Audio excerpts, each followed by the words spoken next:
दोस्तों एसएससी के एग्जाम में सबसे ज्यादा इग्नोर किया जाने वाला टॉपिक में नरेशंस और एक्टिव पैसिव आया करता था, लेकिन अभी रिसेंट ईयर्स में एक्टिव पैसिव और नरेशंस के इतने सारे सवाल आने लग गए कि स्टूडेंट्स ने इस पर खास ध्यान देना शुरू कर दिया है। तो चलिए आज नरेशंस के ऐसे कॉन्सेप्ट्स को सीखते हैं जो आपके एसएससी स्टेनो के एग्जाम में बेहद यूजफुल होने वाले हैं।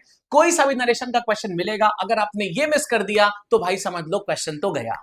सबसे पहली बात से शुरुआत करते हैं। देखो, सेड और सेड टू के हमारे पास में दो केसेस होते हैं। आपको समझना है कि जैसे ही आपको सेंटेंस में सेड दिखेगा, आपके पास में दो कंडीशन आएंगी। पहली, आपको सिर्फ सेड दिखेगा, दूसरा सेड के साथ में टू दिखेगा। जब आपको सिर्फ सेड दिखेगा तो आपको कुछ भी नहीं बदलना है, कुछ भी चेंज नहीं करना है, ये सेड में ही रहेगा।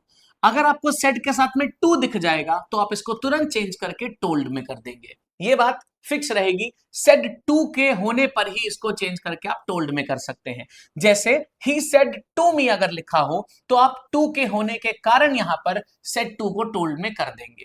क्लियर हुई बात? दूसरी बात, पॉइंट नंबर टू पर चलने से पहले आपको रिपोर्टिंग वर्ब और रिपोर्टेड वर्ब का डिफरेंस क्लियर होना चाहिए। देखो, जब भी आपके सामने एक डायरेक्ट सेंटेंस लिखा होगा तो आपके सामने एक थोड़ा सा पार्ट लिखा होगा स्टेटमेंट का, कॉमा लगा होगा और फिर यहां पे इन्वर्टेड कॉमा लगा होगा, यहां पर दूसरा पार्ट लिखा होगा कॉमा के अंदर। तो सिंपल सी बात है, जो चीज बेटा कॉमा के बाहर होगी वो रिपोर्टिंग होती है। ये कौन होती है? रिपोर्टिंग। और जो इसके अंदर होता है इसको बोलते हैं रिपोर्टेड। ये होता है रिपोर्टेड। तो कॉमा के अंदर रिपोर्टेड है, कॉमा के बाहर रिपोर्टिंग है। ये दोनों बातें समझ आती हैं। अब सेकंड पॉइंट को समझिएगा जरा। अगर रिपोर्टिंग वर्ब पास्ट में है, कौन सी वर्ब पास्ट में है? अगर ये वाली यानी कॉमा के बाहर वाली वर्ब अगर पास्ट में है तो देखो क्या केस बनेगा। लेकिन सर अगर फ्यूचर में या प्रेजेंट में हुआ तो कोई चेंज नहीं करेंगे। ध्यान से समझिएगा। अगर रिपोर्टिंग वर्ब यानी कि बाहर वाला जो सेंटेंस है, कॉमा के बाहर वाला जो सेंटेंस है, अगर वो पास्ट में है तो टेंस को पीछे ले जाना पड़ेगा। यानी अगर इज लिखा है तो वॉज कर दो, हैज लिखा है तो हैड कर दो। समझ आ रहा है? विल लिखा है वुड कर दो, कैन लिखा है कुड कर दो, पास्ट में ले जाना है। लेकिन अगर रिपोर्टिंग वर्ब बेटा प्रेजेंट में हुई तो चेंज नहीं होगा कुछ भी अंदर, और अगर ये फ्यूचर में हुआ तब भी अंदर कोई चेंज नहीं होगा। समझ में आया है? चलो देखते हैं कैसे। जैसे मान लो she said I have completed my work लिखा हुआ है, ठीक है। सेड यानी कि किधर है बेटा? पास्ट में है, मतलब अंदर चेंज करना पड़ेगा। यहां हैव लिखा है तो इसको आपको किधर ले जाना पड़ेगा? पास्ट में। हैव का पास्ट क्या होता है बच्चा? हैड होता है। तो देखो ये हैड हो गया, ठीक है। She said that she had completed her work. Point number one याद करिए, मैंने आपको बताया था सेड के बाद अगर सेड के साथ में टू नहीं लिखा है तो आप सेड टू को टोल्ड में नहीं कर सकते। तो सेड का देखो सेड ही लिखा हुआ है, ये टोल्ड में नहीं बदला जाएगा। पॉइंट नंबर वन और टू समझ में आ गया है। चलिए थर्ड देखेगा। क्वेश्चन को इनडायरेक्ट फॉर्म में जब आप लिखेंगे, मान लो एक सेंटेंस है जो डायरेक्ट फॉर्म में लिखा है, जब आप उसको इनडायरेक्ट में करेंगे तो वो क्वेश्चन नहीं रह जाएगा, फिर वो नॉर्मल सेंटेंस बन जाएगा। यानी अगर डायरेक्ट सेंटेंस में कोई सवाल पूछा गया है तो इनडायरेक्ट में वो सवाल नहीं, वो एक नॉर्मल सेंटेंस बन के आएगा। क्वेश्चन मार्क हट जाएगा और हेल्पिंग वर्ब आगे नहीं आएगी। जैसे नॉर्मल सेंटेंस में क्या होता है, जब क्वेश्चन पूछा जाता है हेल्पिंग वर्ब सबसे आगे आ जाती है। इनडायरेक्ट बनाते टाइम नहीं करना है। देखो क्या कहने का मतलब है। जैसे मान लीजिए लिखा है ही सेड टू मी, ठीक है। सेड के साथ में टू लगा है, मतलब चेंज हम कर सकते हैं, इसीलिए सेड टू की जगह पे हमने आस्क्ड लगा दिया, ठीक है। अब यहां देखो क्वेश्चन पूछा जा रहा है, डू यू लाइक इंग्लिश? ये सवाल है, ये डायरेक्ट में था। अब इसको जब मैं इनडायरेक्ट में करूंगा तो ये सवाल नहीं रह जाएगा, क्या हो जाएगा? If I liked English. अब इसकी बात हमने क्लासेस में सीखी हुई है कि यहां पर सर इफ क्यों लग गया है। तो बेटा इसका बहुत छोटा सा रूल होता है कि अगर कोई सवाल पूछा जाए जिसका जवाब आप यस और नो में दे पाए तो आप उस सवाल को चेंज करके जब इनडायरेक्ट में लाते हैं तो इफ और वेदर में से कोई एक चीज लगा देते हैं। समझ गए? कोई सवाल अगर डायरेक्ट में पूछा गया हो जिसका जवाब आप यस और नो में दे पाए तो आप इसको क्या करेंगे? चेंज करके बेटा जी जब इनडायरेक्ट में लाएंगे तो इफ या वेदर में से कुछ एक लगाएंगे। जैसे डू यू लाइक इंग्लिश का आंसर यस और नो में हो सकता है, बिल्कुल हो सकता है। Do you like English? Yes या नो, इसलिए हमने इफ लगाया, यहां पर वेदर भी लग सकता था। ठीक है जी।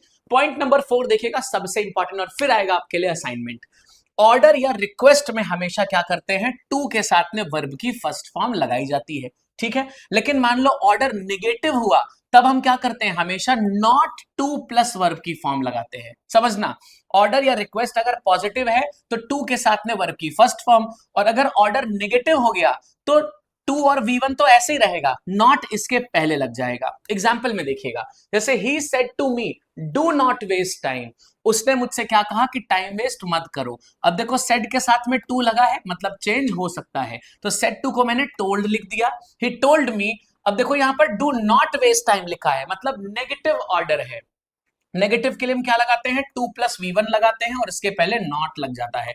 सो नॉट टू वेस्ट टाइम आपको करना पड़ेगा। ये कॉन्सेप्ट मुझे लगता है आपको चारों पॉइंट समझ आ गए होंगे। शॉर्ट में देखिएगा इसका एक जिस्ट क्या कहना चाह रहा था, पूरी बातें समझिएगा। सबसे पहला पॉइंट क्या कह रहा था कि सेड के साथ में अगर टू लगा है तभी इसको टोल्ड करिएगा या चेंज करिएगा, अगर सेड अकेला है टू नहीं लगा है तो कोई चेंज नहीं होगा, ठीक है। दूसरा पॉइंट क्या कह रहा था, अगर रिपोर्टिंग वर्ब मतलब जो कॉमा के बाहर होता है वो अगर पास्ट में है तो टेंस पीछे चला जाएगा, अगर वो प्रेजेंट या फ्यूचर में है तो कोई बदलाव या कोई चेंज हम नहीं करेंगे, ठीक है। थर्ड पॉइंट क्या कह रहा है, क्वेश्चन को इनडायरेक्ट करते टाइम, जैसे एक डायरेक्ट सेंटेंस लिखा है उसको आप जब इनडायरेक्ट में करेंगे तो वो क्वेश्चन वाला फॉर्मेट नहीं लेगा, फिर वो एक नॉर्मल स्टेटमेंट बनाना पड़ेगा आपको, ठीक है जी।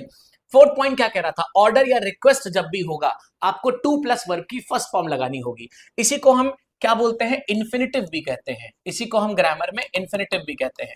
लेकिन अगर ये नेगेटिव ऑर्डर हुआ तो आपको नॉट 2+वर्ब की फर्स्ट फॉर्म लगाना पड़ेगा। सो ये 4 पॉइंट्स थे हमारे। अब आपके लिए असाइनमेंट है, आपके पास में 3 सवाल गिवन है, आपको इन तीनों क्वेश्चंस को मुझे दिखाना है इनडायरेक्ट फॉर्म में करके।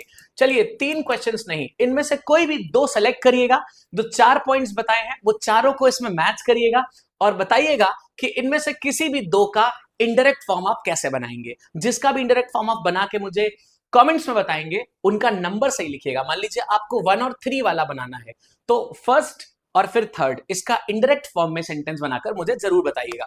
और अगर आपको नरेशंस या एक्टिव पैसिव से रिलेटेड कोई भी डाउट्स हो आप मुझसे कमेंट्स में जरूर पूछ सकते हैं।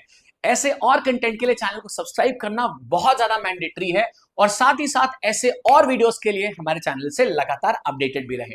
Thank you so much, and अगर नए हैं तो चैनल को सब्सक्राइब जरूर करिएगा। Thanks and take care, all the best guys.